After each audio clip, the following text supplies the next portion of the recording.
नमस्कार दोस्तों। Iran, America और इजराइल का वॉर वर्ल्ड वार 3 करवा देगा। क्या ये वॉर में पूरी दुनिया शामिल हो जाएगी, या फिर दूसरा रूप ये होगा कि जैसे पहले ब्रिटिश काल में पूरा ब्रिटिशर्स जो है दुनिया पे कब्जा करके रखे हुए थे। वर्ल्ड के अलग अलग कंट्री जो है वो ब्रिटिश के गुलाम था। क्या वही दौर फिर से आने वाला है और इस बार अमेरिका गुलाम बनाएगा सबको?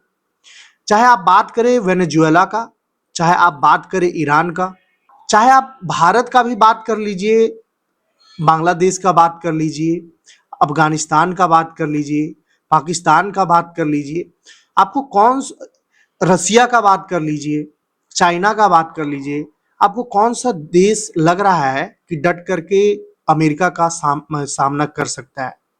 ऐसा कौन सा देश आपको लग रहा है कि कॉम्पिटिटर है अमेरिका का? अमेरिका जब चाहता है, जिस पर चाहता है, बैन लगा देता है, टैरिफ लगा देता है। देश के टॉप मोस्ट लीडर को मार देना ये दुनिया के लिए हंसी का पात्र नहीं है। अभी आज उसका बारी है तो कल आपका भी बारी आएगा। ये बहुत चिंता का विषय है। आपको समझना होगा कि दुनिया उस दौर में जा रही है जहां गुलाम होने के कगार पर है, जहां पावर ही सब कुछ होगा। पूरा वर्ल्ड को इसका एक समझौता करना चाहिए कि आखिर में ईरान का क्या गलती था, और जो ईरान गलती कर रहा था उसका केवल तो केवल सॉल्यूशन था कि वहां के सुप्रीम लीडर को मार देना, या फिर बातचीत से भी उसको खत्म किया जा सकता था मसला को। अमेरिका का कहना है कि ईरान जैसे कंट्री के पास न्यूक्लियर बॉम्ब हो जाएंगे तो बहुत सारे कंट्री को ये खतरा होगा, खास करके इजराइल को खतरा होगा। ठीक है, सबको अपना अपना प्रोटेक्शन में ये करता है, सुरक्षा रखता है सब कोई। ईरान भी रख रहा था तो इजराइल भी कर रहा था, अमेरिका भी कर रहा था। लेकिन जिस तरह से वेनेजुएला को खत्म कर दिया गया पावर, जिस तरह से सत्ताधारी बांग्लादेश में शेख हसीना को हटा दिया गया, जिस तरह से ईरान के सुप्रीम लीडर को मार दिया गया, कहीं ना कहीं ये चिंता का विषय है।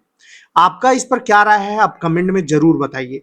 आज का सेशन है, इसी वार के दरमियान में अमेरिका ने ईरानी जहाज पर हमला किया था, और वो जहाज भारत से लौट करके जा रहा था, और उसमें 100-200 आदमी सवार थे। सभी के सभी खत्म हो गए हैं, 30-32 लोगों को बचाया गया है।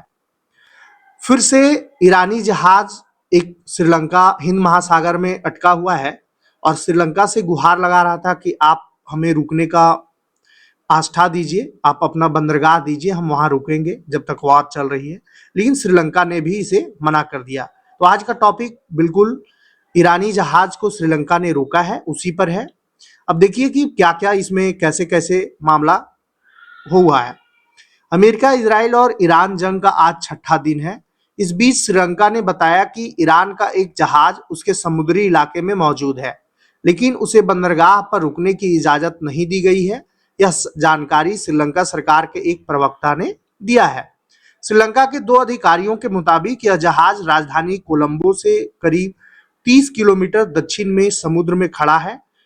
जहाज ने बुधवार को बंदरगाह पर रुकने की इजाजत मांगी थी, लेकिन सरकार ने उसकी मांग को ठुकरा दिया।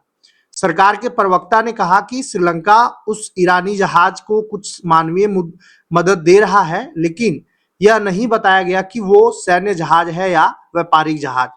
यह घटना ऐसे समय में हुई है जब एक दिन पहले ही अमेरिका ने श्रीलंका के पास अंतर्राष्ट्रीय समुद्र में ईरान के नौसेना के एक जहाज को डुबा दिया था। बीते 6 दिन में अमेरिका ईरान के 20 वारशिप डुबा चुका है। वहीं अल जजीरा के मुताबिक इजराइल अमेरिका ने अब तक ईरान में 5000 से ज्यादा बम गिराए हैं, वहीं 20 ईरानी वॉरशिप को डुबा दिया है। इन हमलों में 1000 से ज्यादा लोग मारे गए हैं।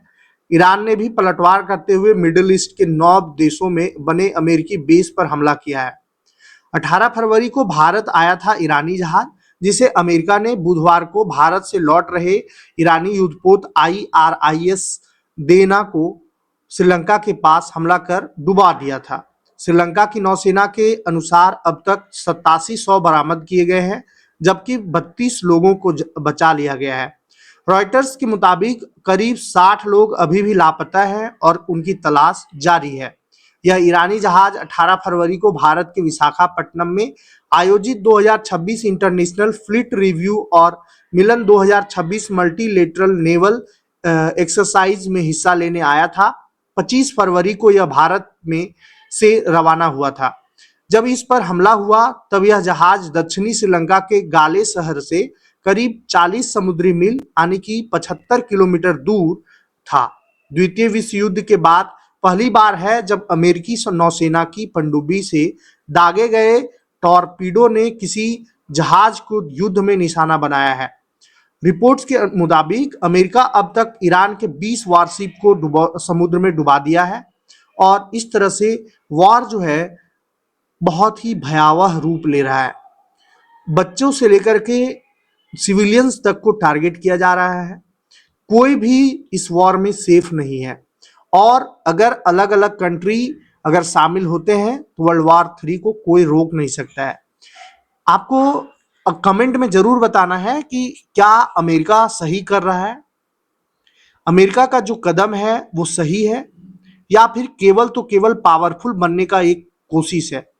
धन्यवाद।